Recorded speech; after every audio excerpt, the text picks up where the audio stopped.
अपने ही इंडस्ट्री का porn star है माधव चोद। जी हाँ, आज हम power star porn star Pawan Singh का बात करने जा रहा हूँ।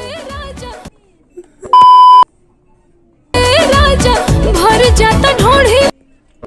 हाँ, यही वो ढोरी है जिसमें पवन सिंह नागिन की तरह घूम घूम के जैसे बेटी जो घुस जाएगा उसमें ढोरी से रास्ता बना रही है।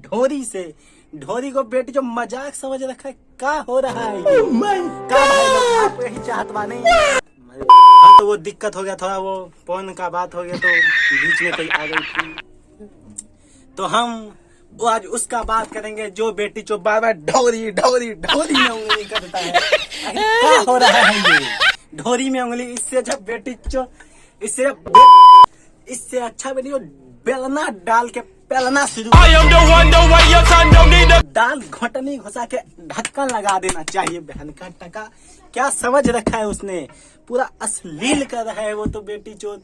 जिसका खुद का ढोरी बहन चोद पटना का गम कुआ जितना गहरा है, उससे भी ज्यादा गहरा होगा। वो बेलना ठोक के पेलना शुरू करेगा उसको।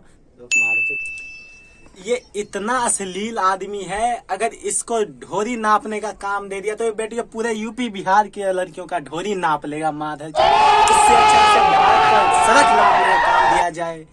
बेटी जो हटाओ इसे पोर्न स्टार से। क्या है नाम भी माचो, क्या रखा पोर्न स्टार। बेटी इससे अच्छा चुदाई वाला स्टार नाम रखना चाहिए साले को।